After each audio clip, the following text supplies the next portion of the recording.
When Roberto Durán speaks, the boxing world listens. This is the man they called Hands of Stone, a name earned through decades of punishment, precision, and pride. A man who shared the ring with the likes of Sugar Ray Leonard, Marvelous Marvin Hagler, and Thomas Hearns. A legend who captured world titles in 4 separate weight divisions, defying eras, critics, and age. So when Duran talks about strength, when he names the men who truly tested him, the world pays attention. Because his list is not about fame or headlines. It's about survival. The fighters Duran calls his toughest weren't just names in a record book. They were the ones who pushed him beyond power, beyond fame, beyond fear. They were the ones who made him confront himself. Duran fought for more than belts. He fought for identity, for legacy, for the soul of a warrior. Over 100 fights, 70 knockouts, decades of blood and brilliance. Yet he still remembers 3 men above all others. 3 opponents who forced him to dig deeper than anyone else. And the story of those 3 names, Esteban de Jesus, Marvin Hagler, and Ken Buchanan, is the story of how Roberto Durán became immortal. Our story begins with the rivalry that defined Duran's rise, the trilogy that forged his will. Esteban de Jesus was not just an opponent. He was a mirror reflecting Duran's own fire. In November 1972, Madison Square Garden witnessed the first chapter. Duran walked in undefeated, 31 wins, 0 losses. A young champion from Panama, brimming with arrogance and hunger. But in the very first round, De Jesus, fighting out of Puerto Rico, landed a lightning left hook. For the first time in his life, Roberto Durán was knocked down. The world gasped. The great champion was human after all. De Jesus outboxed him, frustrated him, and handed Duran his first loss. For most fighters, a defeat like that would haunt them. For Duran, it burned inside him like a promise. 16 months later, in the suffocating heat of Panama City, they met again. And again, the left hook landed, dropping Duran early.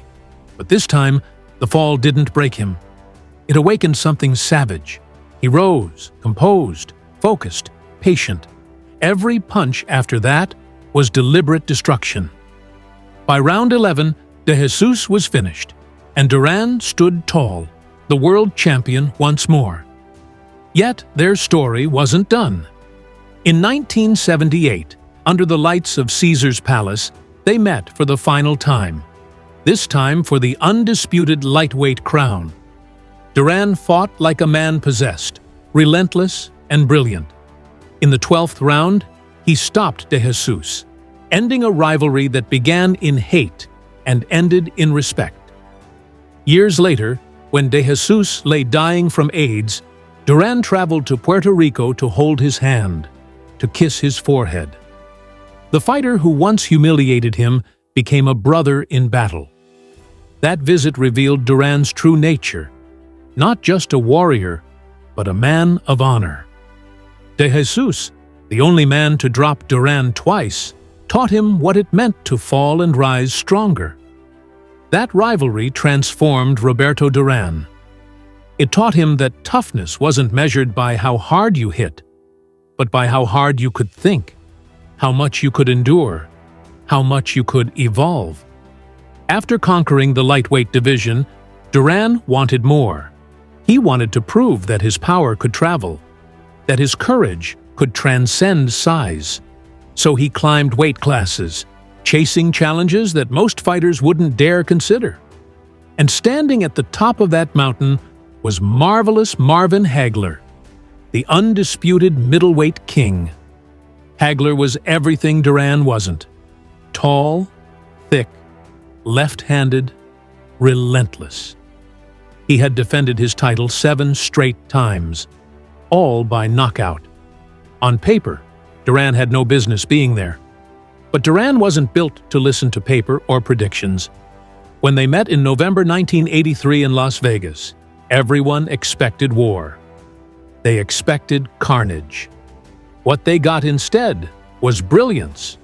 For 13 rounds, Duran boxed Hagler, outthought him, outmaneuvered him, controlled the pace. The smaller man dictated terms against the bigger beast. He jabbed, feinted, slipped punches, fought smarter than ever before. After 13 rounds, Duran was winning on all 3 scorecards. But champions like Hagler don't fade. They rise. In the last 2 rounds, Hagler unleashed a storm, battering Duran, seizing control, and narrowly retaining his title by decision. Duran lost that night, but his legend grew. He had gone 15 rounds with one of the most feared fighters alive and nearly won. Later, Duran would say Hagler was the toughest man he ever faced, not because of pain, but because Hagler never stopped. Duran hit him with everything, and still, he came forward. That was the kind of toughness Duran respected most, the unbreakable spirit. For Duran, that night against Hagler proved something vital.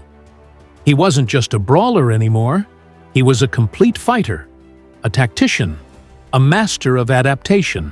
The same man who once fought with rage now fought with intelligence.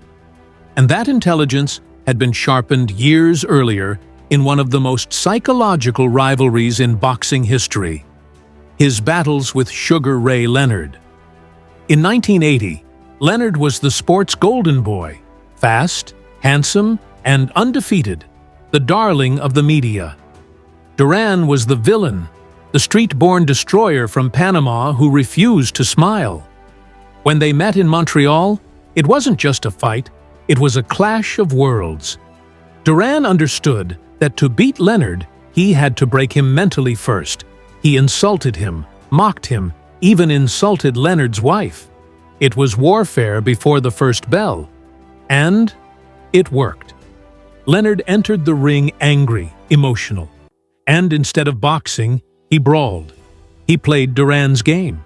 For 15 rounds, they fought like madmen. And when it was over, Duran had outlasted him. It was the defining win of his career.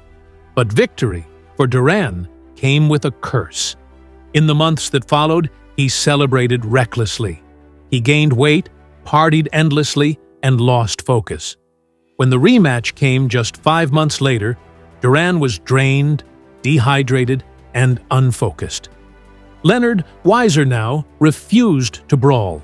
He danced, moved, taunted. He made Duran chase shadows, and in the 8th round, something broke inside Duran. He turned away, whispered words the world would never forget. No mas. Whether he said them or not didn't matter. He quit. And the world turned on him. That night in New Orleans became the lowest moment of Duran's life. The warrior who prided himself on never backing down had surrendered. The shame haunted him for years, but in the ashes of that humiliation lay rebirth. The no-mas fight taught Duran the hardest lesson of all, that pride, when uncontrolled, can destroy greatness. It reminded him that discipline matters as much as courage. Leonard had beaten him not just with fists, but with psychology. It was a test of the mind as much as the body. Duran came to understand that mental toughness isn't about how loud you roar, but how steady you remain when everything falls apart. Years later, the two men became friends. Their hatred turned into mutual respect, and that respect into brotherhood. Leonard would later say that Duran was his greatest opponent, because Duran forced him to become greater. Their rivalry gave boxing some of its most unforgettable moments: triumph, tragedy, redemption. And in the end, it proved that greatness isn't built by perfection, but by how you recover from imperfection. To understand the full arc of Duran's evolution, you have to go back to where his greatness truly began. Madison Square Garden, June 1972, against Ken Buchanan. Buchanan was no ordinary champion. He was a craftsman, a master of movement, timing, and technical grace. He wasn't the kind of opponent you could overpower. You had to outthink him. When Duran faced him, he was only 21, young and wild. He came forward with fury, throwing combinations like a storm. But Buchanan refused to break. Every movement, every pivot was textbook. He made Duran think, forced him to adjust, forced him to find new ways to win. For 13 rounds, Duran learned about range, angles, and patience. The fight ended in controversy when a final exchange after the bell left Buchanan on the floor, and Duran was declared the new lightweight champion of the world. Some called it luck. Duran knew better. He knew Buchanan had brought out something he didn't yet know he had: ring IQ. Years later, Duran would call Buchanan the most skillful fighter he ever faced.